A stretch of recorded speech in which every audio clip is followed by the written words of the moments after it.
जय मा तारा। আমি তান্ত্রিক সম্রাট পণ্ডিত সুশান্ত শাস্ত্রী।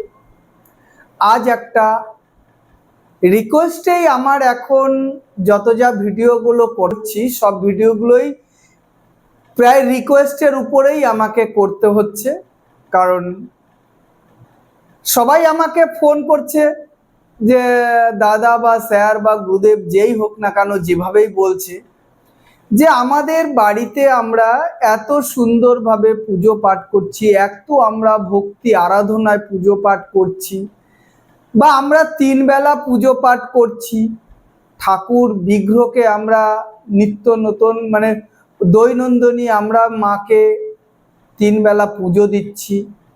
তারপরে দেখা যাচ্ছে যে মাকে আমরা সকালবেলা ঘুম থেকে করছি, এত নিয়ম নিষ্ঠাভাবে আমরা পুজো পাঠ করছি, তবুও কেন আমাদের বাড়িতে অশান্তি ছাড়ছে না? ব্যবসা বাণিজ্য কেন আমাদের ভালো হচ্ছে না? ছেলে মেয়ে যে জিনিসটা করতে যাচ্ছে সেই জিনিসটাতে কেন বাধা বিঘ্ন হচ্ছে?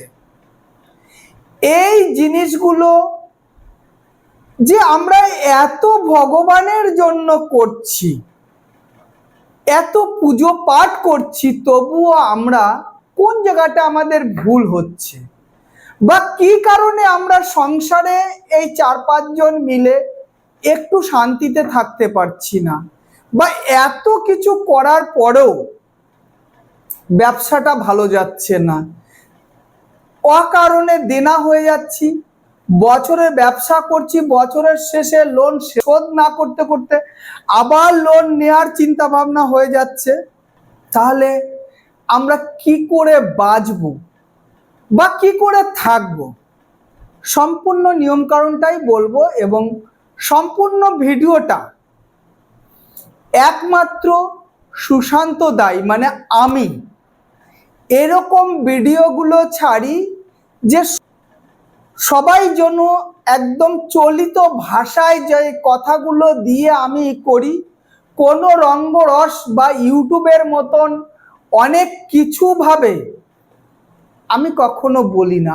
আমি আমার নিজের মতন বলি, যাতে সে আমার মতন করে যেন ভগবানকে যেন পুজো পাঠ করে যেন সে সুস্থ থাকে।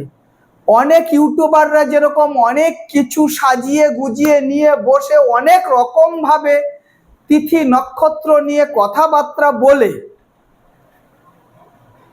সেরকম ভাবে না, আমরা যেমন তেমন ভাবেই আমরা বলতে চাই।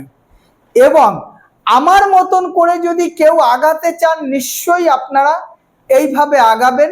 সম্পূর্ণ ভিডিওটা দেখবেন, সবার কাছে লাইক শেয়ার সাবস্ক্রাইবার করে দেবেন। এবং এই যে পুজোর যে নিয়ম কারণগুলো দেখুন, সবার কোথায় ভুলটা হয় জানেন তো? অনেক সময় আমরা পুজো পাঠ করি, পুজো পাঠ করার সময় কি হয়, আমরা প্রথমেই ঘরের মন্দির হোক গৃহ মন্দির হোক পুজোর সময় সকালে বা সন্ধেবেলা অনেকে 3 বেলায় দেয়, দুপুরেও দেওয়া হয়।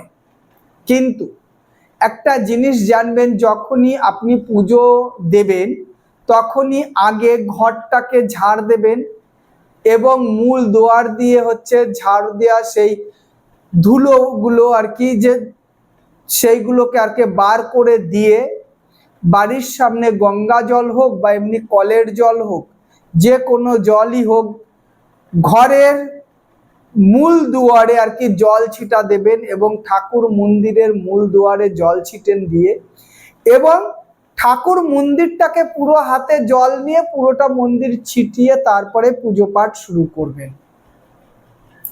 অনেকেই কি করে, অনেকেই ঠাকুর পুজো আরম্ভ করে ফুল টুল সাজিয়ে টাজিয়ে প্রসাদ সাজিয়ে দিয়ে প্রথমেই শঙ্খধ্বনি দেয়।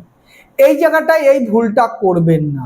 আগে পুজো পাঠটা আগে একটা পুজো দেবেন, পুজো দিয়ে পুজোর নৈবেদ্য সে যাই হোক, একটা বাতাসা হোক, একটা নকুলদানা হোক বা ফল পাকারি, আপনার মনের আপনার সামর্থ্য অনুযায়ী ভগবানকে আপনি প্রসাদ প্রদান করবেন।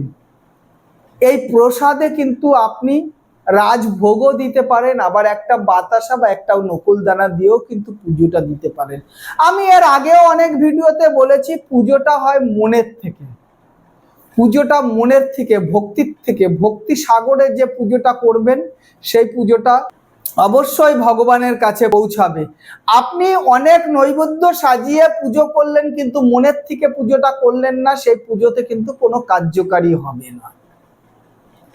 সেই জন্য আপনি পুজোর আগেই কিন্তু সব প্রসাদ সাজিয়ে দিয়ে করে আগে ভগবানের গুণগান করুন এবং তারপরে হচ্ছে কাশি বাজান, ঘন্টা বাজান, তারপরে হচ্ছে প্রদীপ, প্রথম প্রদীপ কিন্তু দাঁড়িয়ে সবসময় হচ্ছে ঠাকুরকে প্রদীপ দেখাবেন এবং মোমবাতি, প্রদীপ এবং ধূপকাঠি দিয়ে হচ্ছে প্রদীপকে আর কি বরণ করবেন। বরণ করা হলে আপনি যখনই প্রদীপ দিয়ে যখনই হচ্ছে ঠাকুরকে যখনই প্রদীপ দেখাবেন এবং বরণ করবেন তখন কিন্তু আপনি উলু উলু জোকারটা দেবেন। পুজোর সর্বশেষে কিন্তু শঙ্খ 3 বারের বেশি কিন্তু শঙ্খ ফু দেবেন না। এবং আপনার মন্দিরে যদি শিব ঠাকুর থাকে তাহলে আপনি বেল্লপত্রটা আছে সেই বেল্লপত্র কিন্তু একটাই আপনি শিবলিঙ্গের উপরে দেবেন। এবং সবসময় আপনি যে পুজো করেন বাবা ভোলেনাথকে যদি আপনি পুজো করেন তাহলে 3টে ফল দেবেন, যে কোনো 3টে ফলই আপনি দিতে পারেন। এইভাবেই কিন্তু পুজোর নিয়মটাকেই করা হয়। এবং পুজো করতে করতে যদি দেখা যাচ্ছে যে নিচে আপনার ফ্লোরে যদি দেখা গেল সিঁদুর পড়ে গেল, সেই সিঁদুরটাকে কিন্তু ভিজে কাপড় দিয়ে আর কি ওইটাকে মুছে নিতে হবে। ভিজে কাপড় দিয়ে মুছে নিয়ে তারপরে কিন্তু সেই জায়গাটা, কারণ সিঁদুর ওই যে পড়ে থাকলেও সেইভাবেই করবেন না। যাক, পুজোর নিয়ম নীতিটা এইভাবে। সকালে এবং সন্ধেবেলা দুবেলা পুজো দেন, অনেকেই 3 বেলা পুজো দিচ্ছে। 3 বেলা দুপুরে পুজো দিলে কিন্তু ভগবানকে হচ্ছে কিছু অন্ন ভোগ দেওয়া উচিত। না হলে যারা ভগবানকে অন্ন ভোগ দেবেন না তারা কিন্তু সকালে আর সন্ধেবেলা পুজো দেবেন। এবং সর্বদাই পুজোটা দেবেন হচ্ছে পূবমুখ হয়ে বসবেন এবং উত্তরমুখ হয়ে বসে কিন্তু পুজোটা দেবেন। এবং পুজোতে হচ্ছে আপনার অনেক কিছুর প্রয়োজন নেই। পুজো আপনারা যখন করবেন মনের ভক্তি দ্বারা যতটুক টাইম আপনি 5 মিনিট, 10 মিনিট, 15 মিনিট, 1 ঘন্টা যতটা টাইমে পুজো করবেন আপনার মনের মধ্যে ভগবানের ভক্তি শ্রদ্ধা চলবে এবং তার সঙ্গে সঙ্গে আপনার পরিবারের সকল মঙ্গল কামনা করবেন। এবং পুজোর লাস্টে যখন আপনি গড় করে প্রণাম করবেন তখন ভগবানের কাছে এই চাইবেন যে হে ভগবান তুমিও ভালো থেকো এবং আমার পরিবারকে কিন্তু ভালো রেখো এবং এই দেনা দায়ের থেকে মুক্তি রেখো, শরীর স্বাস্থ্য থেকে মুক্তি রেখো, শরীর স্বাস্থ্য ভালো করো, এই কামনাই কিন্তু করতে হবে। যাই হোক, আপনার পুজো শুদ্ধ হোক এবং পুজোতে নিয়ম নিষ্ঠাভাবে পুজোটা দেবেন, দেখবেন নিশ্চিত আপনার পুজো সফল হলে আপনার বাড়িতেও সুখ শান্তি বিরাজ করবে, এই কামনাই করছি। জয় মা তারা, জয় মা তারা, জয় মা তারা।